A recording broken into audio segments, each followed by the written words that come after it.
Another ballistic missile launched by the DPRK, plus overhauling the tax system. Just two of the major challenges facing US President Donald Trump.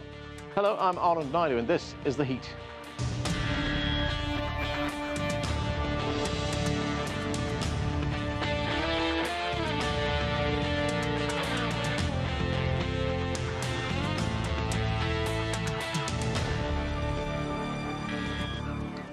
The Trump administration had hoped to spend Tuesday making strides toward reforming the country's tax system. But even as bipartisan bickering threatens to derail those talks, comes word of another missile launch by the Democratic People's Republic of Korea. There's much to talk about. Let's get right to our panel. Joining us here in Washington is Ray Locker. He supervises investigative stories as the Washington Enterprise editor at USA Today. With us from Philadelphia is Michael Johns. He's the co-founder of the U.S. National Tea Party movement and a former speechwriter for U.S. President George H.W. Bush. David Smith is the Washington bureau chief for The Guardian newspaper, and also with us is my colleague Nathan King. And Nathan, let me start with you.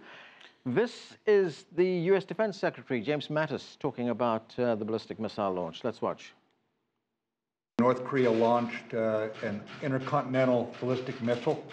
It went higher, frankly, than any previous shot they've taken. It's a research and development effort on their part to continue building ballistic missiles that could threaten everywhere in the world, basically. And in response, the South Koreans have fired some pinpoint missiles out into the water to make certain North Korea understands that they could be taken under fire by our ally.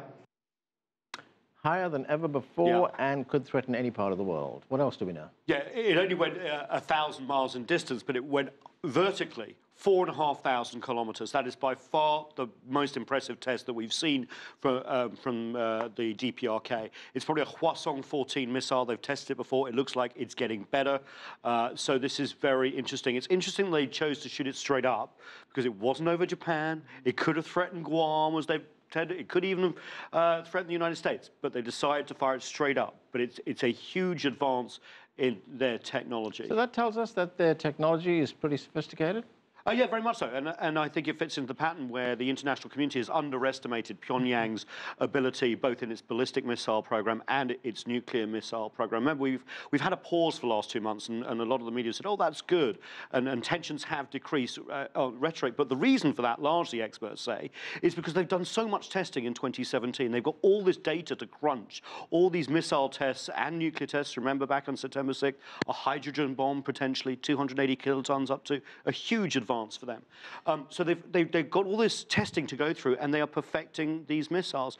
And this is a real problem for the United States, because in the past, all they've had to do is say, well, we'll protect our allies. All right. And now, not so much.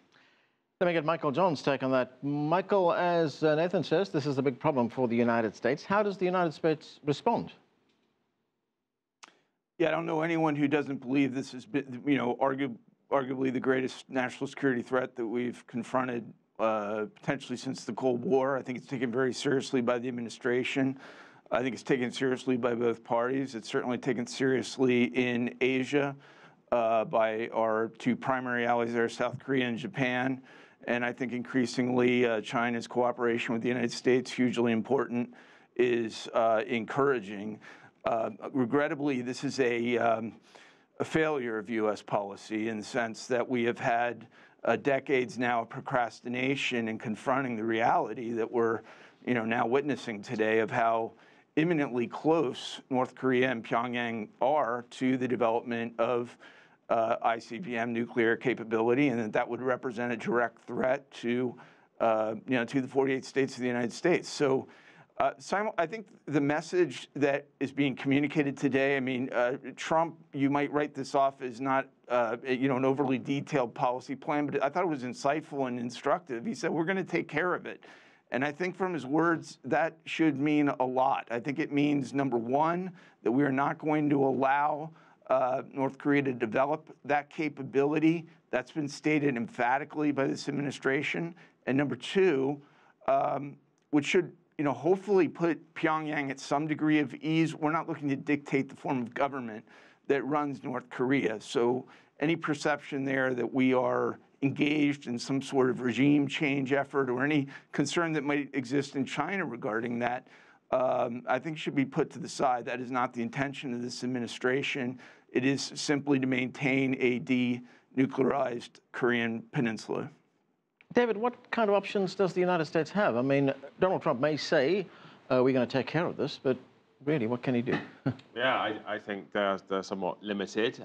It could be offering perhaps more of a carrot than a stick and saying we'll consider weakening the sanctions or changing the military arrangements with North and South Korea. But there are plenty of false promises that haven't borne fruit. I mean, I think we've seen in the last few days Russia was somewhat self-congratulatory that they thought perhaps they had gained some time here with this 2-month break, and were claiming credit for that, only for this missile to be fired. And just to add to the earlier statistics, I was reading somewhere it went more than 10 times higher than the International Space Station.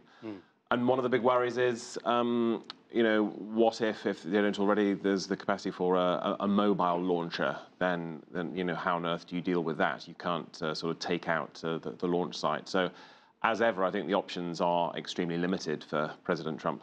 Right, Ray, what do you make of the timing? As David points out, nothing for 2 months, and suddenly we have this test.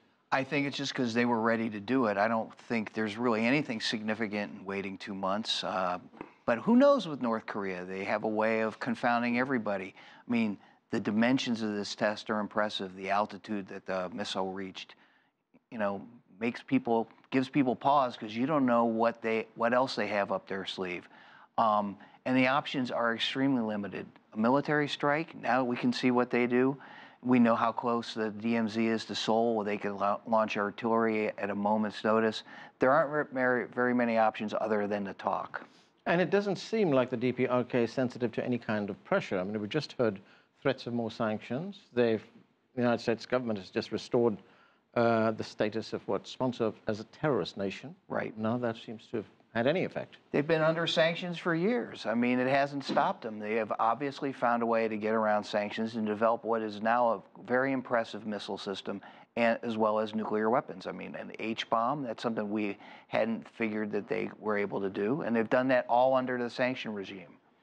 Nathan, there's been some informed speculation around that the DPRK would be capable of putting a miniaturized warhead on one of those missiles by early next year. That's just a few weeks away. In fact, just a few hours before this launch, the South Koreans actually said that they think within a year that the DPRK's nuclear and ballistic missile program will essentially come together in the way you've described, is that there will be a miniaturized nuclear warhead capable of fitting on all the range of missiles that they've been testing, from short range to all the way up to intercontinental ballistic missile. That is far ahead of the timetable, the nightmare scenario that was laid out by the international community a few years ago. We were talking about 5 years, about a year and a half ago. If it happens in about a year, then that will be a real turning point for the US, especially because it has to reassure its allies, but also reassure a nervous population at home that suddenly sees a potential nuclear threat.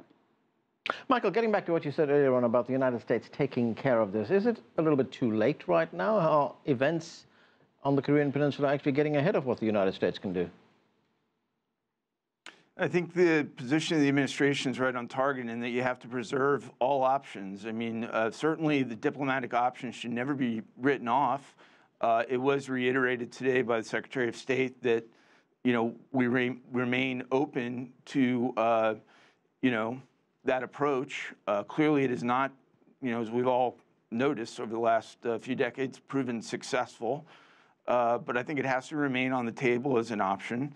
And simultaneously, I think as anyone serious about this situation has already concluded, the idea of military intervention is not one that can be ruled out either. That needs to be maintained, and it is conceivable that it does end up being the only possible resolution of this. Hopefully that's not the case, but there's absolutely no precedent since the early 1990s of putting sanctions on, lifting, easing sanctions, 2-party talks, 3-party talks, 4-party talks, naming them a terrorist nation after the South Korean air incident in the late 80s, and then removing them from that, now putting them back on. These are all potentially really cosmetic gestures. I do think that the sanctions should be tightened. I think there's a basis for the UN Security Council to reconvene again in light of this and assess the options. China, again, hopefully will see the light in continuing to pressure Pyongyang in these areas. I believe very confidently that they do not want to see this development progress, and clearly it would be hugely threatening to that entire region, destabilizing in an absolute way. Fortunately, I will say one thing. Yeah. Despite a series of policy failures, you know, if you go back to President Bush 43, he refused to abandon space-based defense initiatives, and those also remain hugely important, that we have that potential to, you know, essentially to shoot missiles from the sky and to protect South Korea, Japan, and our allies, and the United States itself with space-based defense. Yeah, Nathan? Sorry, can I just interject? It's not true that there hasn't ever been an agreement. In fact, there was an agreement that basically did stand a chance of surviving. The North Koreans cheated, and so did the United States by not delivering on their promises. There was a lot of bad blood.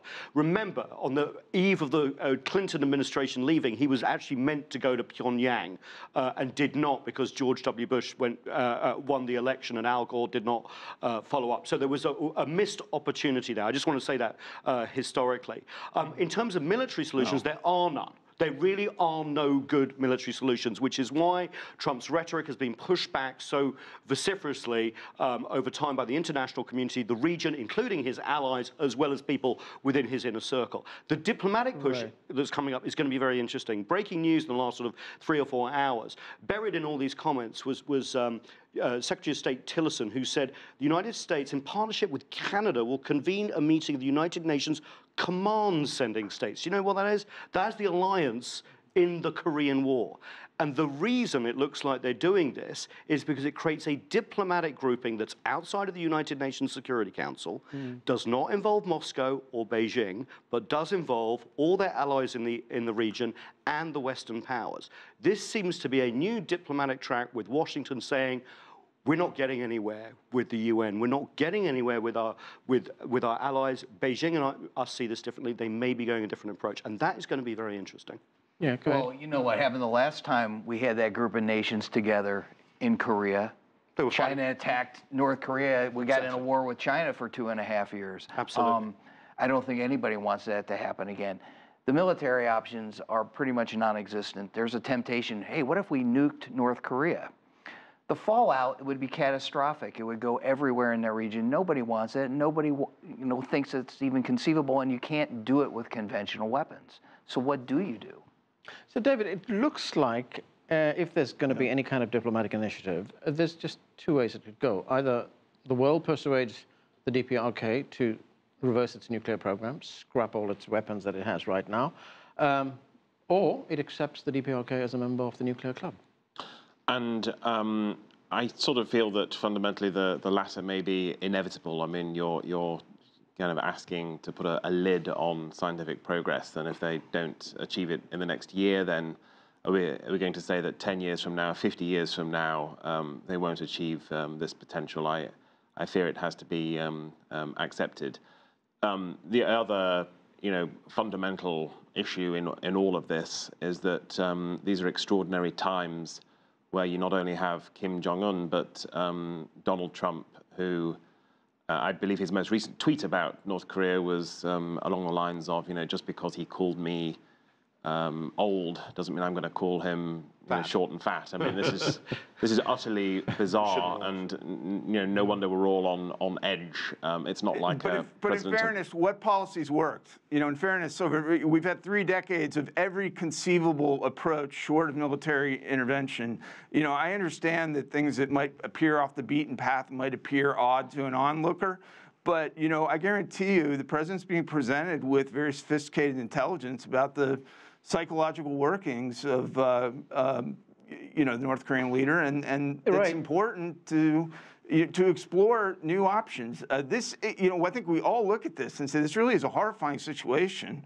Additionally, not mentioned is the fact that there was, they refueled the ICBM today horizontally, which conceals its you know, our ability to see it through satellite systems and from the sky, it's further concerning. You know, so like, and obviously the other metrics that my colleagues mentioned were totally on target. The arc was impressive. The distance was impressive. It flew further than the two launches over the summer. So it is deeply concerning, and you only can see this really ending a few different ways, and it's very difficult to look at diplomatic settlement and say, well, yeah, North Korea is now going to awaken to that. Right. But that is obviously Nathan, the best that is the best outcome, and the one that would be most optimistic. The downside, of course, of just final point, the downside of even Pyongyang developing a nuclear capability is that will not be the end of the nuclearization of the Pacific Rim in Asia. I mean, it's, I think, inevitably then going to lead to South Korea and Japan developing their own indigenous nuclear capabilities. And I don't think that many people are going to be critical of them doing that if that does happen.